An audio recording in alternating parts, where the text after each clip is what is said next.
एक बहुत बड़ी रिपोर्ट आई है। पर्दा उठ गया है और लगभग तस्वीर साफ होती नजर आ रही है कि किसकी बन रही है सरकार।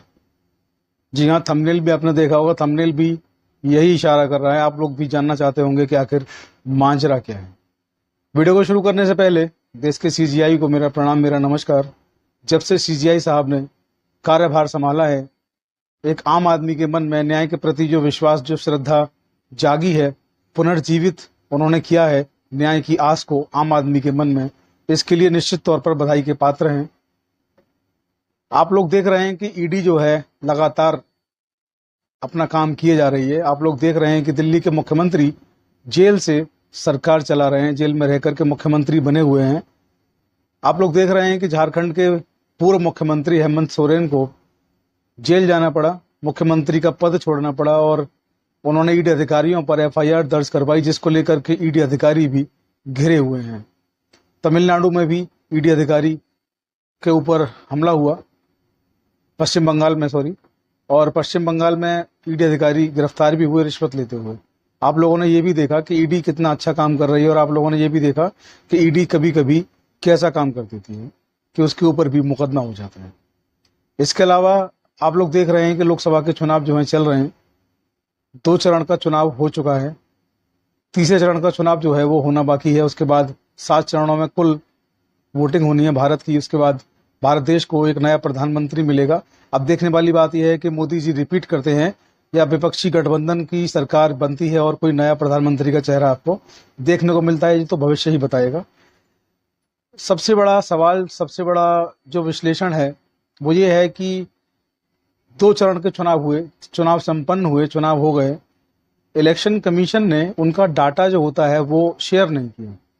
चुनाव आयोग की वेबसाइट पर वो डाटा नहीं आया कि कितने वोट ऑफ परसेंटेज जो हैं वो हैं, कितने वोट परसेंटेज हुए हैं, कितने मेल कितने फीमेल, और पिछले सालों में कितना वोटिंग परसेंटेज था, इस बार कितना है, कितना कम, कितना ज़्यादा। एक आंकड़े होते हैं जो चुनाव होने के कुछ समय बाद ही वेबसाइट पर अपलोड कर दिए जाते हैं, लेकिन 2 चरण के चुनाव होने के बाद भी वो आंकड़े अपडेट नहीं किए गए, अपलोड नहीं किए गए।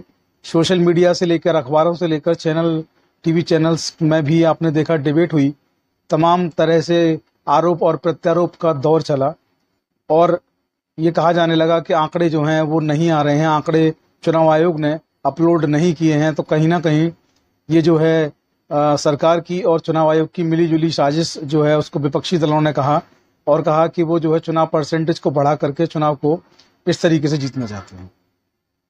तमाम प्रतिक्रियाएं जो हैं वो सरकार की तरफ से आई, तमाम प्रतिक्रियाएं जो है विपक्षी दल इंडिया अलायंस जो है उसकी तरफ से आई। कुल मिलाकर ये दौर चल रहा था चर्चाओं का और एक बात आ रही थी कि आखिर आंकड़े क्यों छुपाए जा रहे हैं, आखिर ऐसा क्या है जो आंकड़े बार बार कहने के बावजूद भी अपलोड नहीं किए जा रहे हैं और 2 चरण की वोटिंग होने के बाद भी आंकड़े जो हैं अपलोड नहीं किए गए। मामला जब ज़्यादा बढ़ा तो चुनाव आयोग को नोटिफिकेशन जारी करना पड़ा, उनको बताना पड़ा, आंकड़े अपलोड करने पड़े और नोटिफिकेशन जारी कर उन्होंने पूरा बताया कि कितनी वोटर परसेंटेज हुई है। तो आंकड़े जो चुनाव आयोग ने जारी किए उसके हिसाब से जो आंकड़े उन्होंने जारी किए हैं, एक बार मैं उसको आपके सामने पढ़ देता हूं। चुनाव आयोग ने 2 चरण की चुनाव के बाद जो मतदान का प्रतिशत जारी किया है वो 30/4/2024 को, यानी कि 30 अप्रैल 2024 को उन्होंने जारी किया, जो उनकी रिपोर्ट थी, जिसमें पहले दौर में उन्होंने बताया कि पुरुषों ने 66.22% यानी कि 66.22% जो हैं वो पुरुषों ने मतदान किया। महिलाओं ने 66.07% यानी कि 66.07% जो है महिलाओं ने मतदान किया। अगर थर्ड जेंडर की बात करें तो थर्ड जेंडर ने पहले चरण के मतदान में 31 यानी कि 31% जो है वो मतदान उन्होंने किया टोटल वोट ऑफ परसेंटेज में। दूसरे चरण की अगर हम बात करें, चुनाव आयोग की जो लेटर है, चुनाव आयोग का जो नोटिफिकेशन है, उसमें दूसरे चरण का जो चुनाव है पुरुषों ने जो है 66.99% यानी कि कहेंगे कि 67 जो है उन्होंने मतदान किया। महिलाओं ने 66.42 यानी कि 66.42% उन्होंने मतदान किया और थर्ड जेंडर जो है उन्होंने 24% जो है उन्होंने मतदान किया। तो मतदान के ये आंकड़े जो हैं वो जारी हो चुके हैं। ये वोटिंग परसेंटेज जो है पिछले चुनावों के मुकाबले अभी तक कम बताई जा रही है। तमाम विपक्षी दल जो हैं वो कह रहे हैं कि वोटिंग परसेंटेज जो है वो कम है और कहीं ना कहीं सरकार की परेशानियां इससे निश्चित तौर पर बढ़ेंगी, क्योंकि 2014 में जब सरकार आई थी तो वोटिंग परसेंटेज बूम कर गया था। तमाम नए वोटर्स बने थे, उन नए वोटर्स की वजह से वोटिंग परसेंट जो था वो बूम कर गया था और बूम होने की वजह से मोदी जी की सरकार आई थी। 2019 में भी वो मामला बिल्कुल बरकरार रहा, बूम जारी रहा। लेकिन इस बार आंकड़े जो हैं ये कह रहे हैं कि चुनाव जो है पिछली बार से कम हो रहा है और इस बार हो सकता है कि मोदी जी की सरकार ना आए, ऐसा विपक्षी दलों का भी कहना है। तो वोटिंग परसेंट जो है वो कम हुआ। 2019 में अच्छा खासा वोटिंग परसेंटेज हुआ था और वोटिंग परसेंटेज की अगर बात करें, वोटिंग परसेंटेज जो है अगर कम रहता है तो राजनीतिक जो विश्लेषक हैं सोशल मीडिया पर, टेलीविज़न चैनल पर और अखबार, सोशल जो पोर्टल होते हैं चुनाव, छोटे पोर्टल, न्यूज़ पोर्टल्स, उन पर आप देखेंगे तो राजनीतिक विश्लेषक जो होते हैं उनका भी ये कहना है कि वोटिंग परसेंटेज अगर कम रहा तो मोदी जी का 400 पार का जो नारा है वो शायद पूरा नहीं हो पाएगा।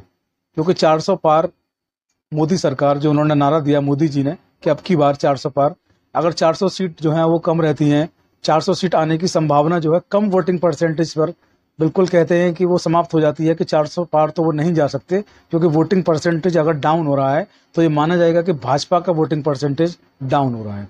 तो फिलहाल जो है आंकड़े जारी हो चुके हैं। आंकड़ों के साथ आपको आज का अपडेट दे दिया है। हालांकि आप लोगों तक शायद अपडेट पहुंच चुका हो, लेकिन हमने कोशिश की है हिंदी भाषा में, सरल भाषा में आप लोगों को सारी चीज़ें समझाने की। वीडियो को शेयर करना ना भूलें, हमें सब्सक्राइब करना ना भूलें। बने रहें चौधरी लीगल एसोसिएट पर। जय हिंद, जय भारत, नमस्कार।